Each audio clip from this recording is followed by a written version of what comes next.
Children at work. Before you read.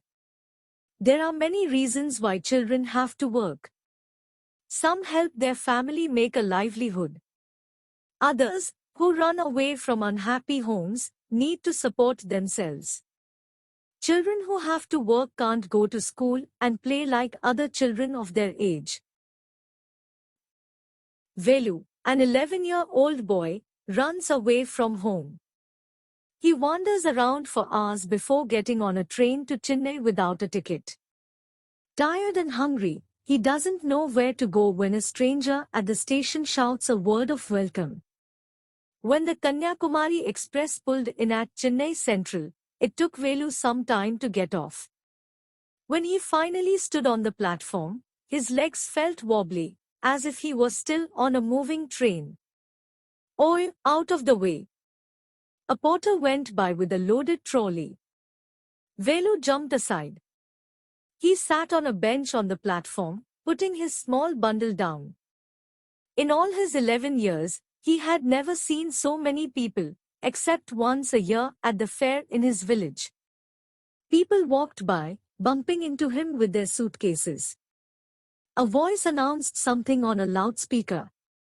Near him a group of people sat on their luggage, looking at a TV hanging from the roof.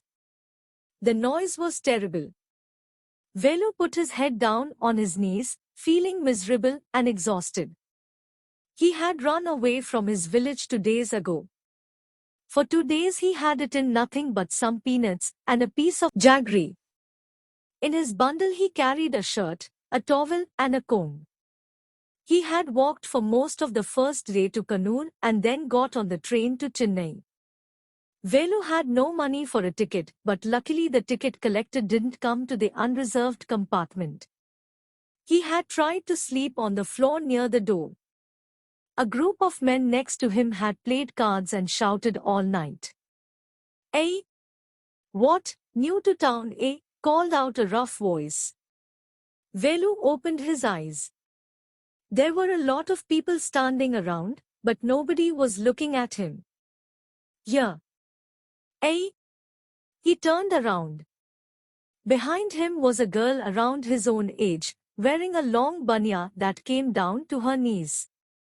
Her hair was stiff and brownish and she had a huge sack on one shoulder. She was picking up dirty plastic cups from the floor and stuffing them into her sack. "Why is she calling me?" thought Velu. "And why is a girl wearing a banya? No need to stare stupidly. What's your name?" "Velu," muttered Velu, looking away. "So Mr. Velu," said the girl, looking at his bundle. "Run away from home?" Velu didn't answer. He didn't want to tell some strange girl what he had done. He had run away because he couldn't stand his father beating him for one more day. His father would snatch away all the money Velu and his sisters earned and spend it on drink. "Don't think I don't know. This place is full of children like you. So what are you going to do here? Become rich?" She sat down next to him. Velu shifted away slightly. He felt hunger pinching him and pressed his stomach with a grimace. "Hungry?" asked the girl. "You won't get food by sitting here glumly, making faces. I can find some if you want." She picked up her sack and started to walk away. Velu stayed on the bench. What should he do? Should he follow this girl? Where was she going to take him? She was disappearing into the crowd, so he had to make up his mind quickly. "All right," he decided.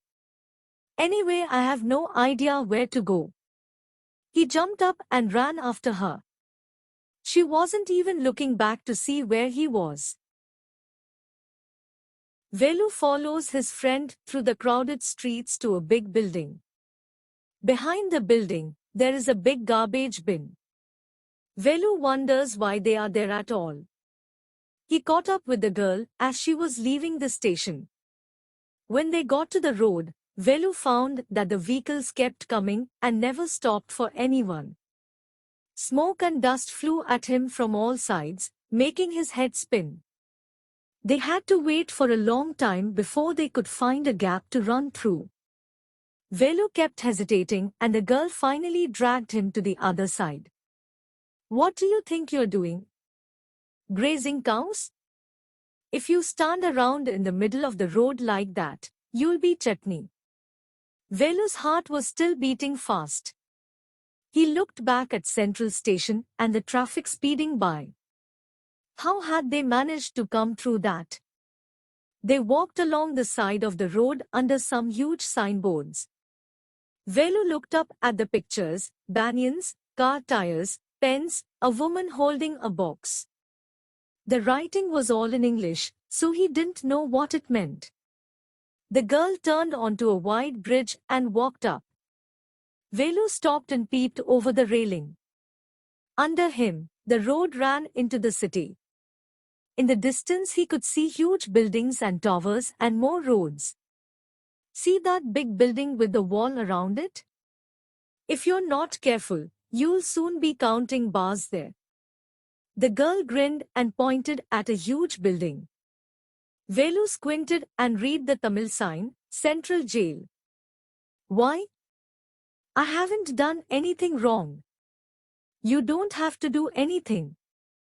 Just don't get caught, that's all. What does she mean? Velu wondered. Meanwhile the girl was already heading down the bridge with the sack on her shoulder. What was in it? He had seen her putting plastic cups into it at the station. What are you carrying in that bag? Things. Bottles, paper. Velu wondered what she was doing with them, but he felt shy to ask any more questions. It was still morning but the sun blasted down on the tar and Velu's bare feet burned. It was not like walking on a mud road. He was soaked with sweat. He tried hard to walk in the shade and keep up with the girl at the same time. She walked really fast. How far away was the food? After almost an hour of walking, they stopped in front of a big building. Shri Rajarajeshwari Prasanna Kalyana Mandapam, read Velu slowly. A sign with letters made of flowers said, Groom, J.V. Vinayagan, Bride, Rani. Velu stared at the big cars parked outside. One of the cars had a flower garland and roses taped onto it. The girl looked around, pulled one off quickly and stuck it in her hair. Come on, she said. Are we going to eat here? Asked Velu, looking at the huge hall and the people inside. Hopes, said the girl, shaking her thumb under his nose. She led him behind the hall. There was a big garbage bin overflowing with rubbish. Two goats were standing on the pile, fighting for a banana leaf. A cloud of flies buzzed around their legs. There was a rotten smell in the air. The girl picked up a squashy banana and held it out to Velu. Here is your food. Velu was shocked. Are we going to eat their leftovers? Tay? What do you think I am? A dog? I only take untouched food. Here, some more, catch. She threw him a vada. Velu looked at it with distaste. Come on, hero, eat it. You think I like it? I told you I will find you something to eat. Don't think I have money to buy food for you. You'd better eat what you get until you have your own money. Velu hesitated, but his stomach squeezed him again. He gulped down the banana and vada. His stomach felt better immediately. He could have eaten at least 10 times more, but the girl could find only one more banana which she ate herself. It's too early, they have only eaten tiffin. If you're still hungry, you'll have to wait for them to finish lunch. You can wait if you want.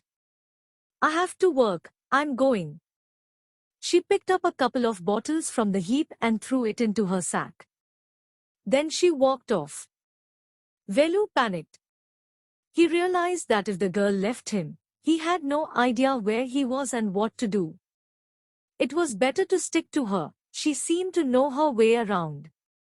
He ran after her again. "Hey," he called. He did not even know the girl's name. "Hey, what is your name?" he asked, hurrying behind her.